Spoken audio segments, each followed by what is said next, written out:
பார்க்கும்போது 15 நாளைக்கு பெற தெரியாது. பௌர்ணமிக்கு அப்புறம் 15 நாளைக்கு நீங்க மகரிபு தொழுதுட்டு நீங்க பாருங்க மகரிபுல பெறையே வராது. 15 நாளைக்கு மகரிபு தொழுத உடனே நீங்க பாத்தீங்கன்னா பெறையே தெரியாது.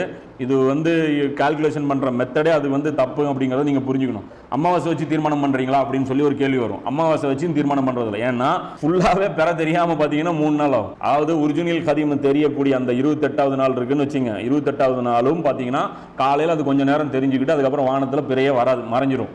அடுத்த நாளும் பாத்தீங்கன்னா ஃபுல்லா தெரியாது.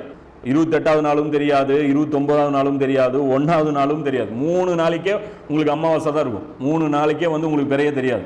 அதனால இருட்டான நாளை வச்சு நம்ம முடிவு பண்ணிக்கோலாம் பண்ண முடியாது. போன மாசத்துடைய பிறைகளை பார்த்துக்கிட்டே வரணும். கடைசியா எந்த பிறை கணக்கு வச்சுக்கிட்டே இருக்கணும்.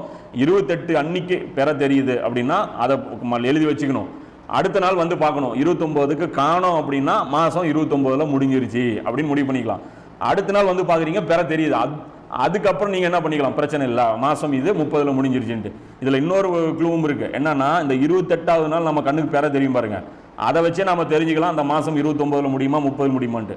28வது நாள் நல்லா கொஞ்சம் திக்கா தெரிஞ்சதுன்னா இன்னொரு நாளைக்கும் இது தெரியுங்கிறது நம்ம புரிஞ்சுக்க முடியும்.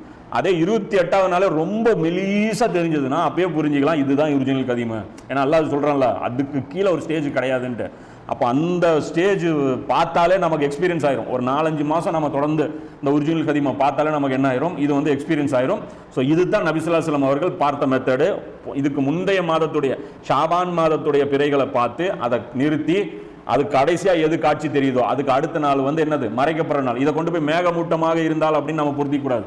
மேகமூட்டம் இல்லாமலே அது என்ன ஆகும், மறைக்கப்பட்டு விடும். அல்லாஹ்வுடைய ஏற்பாடு, அது அல்லாஹ்வுடைய நியதியின்படி அந்த மறைக்கப்படும் நாள் வந்துருச்சு அப்படின்னா அது அந்த மாசம் முடிஞ்சிருச்சு அப்படின்னு புரிஞ்சுக்கிட்டு அடுத்த நாள்ல இருந்து நம்ம என்ன பண்ணலாம், அந்த மாதத்தை நாம தொடங்கிடலாம். அதாவது நபி ஸல்லல்லாஹு அலைஹி வஸல்லம் அவர்கள் பார்த்த பிறைக்கும் நமக்கும் வித்தியாசம் இருக்குங்கிறதுக்கு நல்லா அப்பட்டமா தெரிகிற மாதிரி இன்னொரு ஹதீஸும் இருக்கு. அது என்ன ஹதீஸ்னு பார்த்தீங்கன்னா புகாரில 4851வது ஹதீஸ். இந்த ஹதீஸ் பாருங்க, அதான் முழு நிலவு தெரியுது, அதை கூர்ந்து பார்த்துட்டு ரசூலுல்லாஹ் சொல்றாங்க, உங்கள் இறைவனை நெருக்கடியின்றி நீங்கள் மறுமை நாள்ல பார்ப்பீங்க.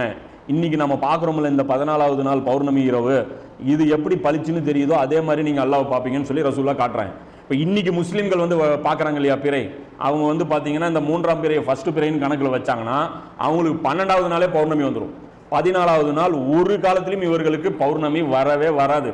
12வது நாளே இவங்களுக்கு பௌர்ணமி வந்துடும். ஸோ அந்த அடிப்படையிலே முஸ்லிம்கள் பிறை பார்க்கும் விதம் தவறு, நபி ஸல்லல்லாஹு அலைஹி வஸல்லம் அவர்கள் பிறை பார்த்த விதம் வேற அப்படிங்கிறது அப்பட்டமா புரியும். அதே இந்த ஒரிஜினல் கதீம் அடிப்படை சொல்றோம்ல, அந்த மாதத்தை நிறைவு செய்து இப்படி ஆரம்பிச்சீங்கன்னா ரசூலுல்லாஹ் பார்த்த அந்த அடிப்படையில் அப்படியே மேட்ச் ஆகும்.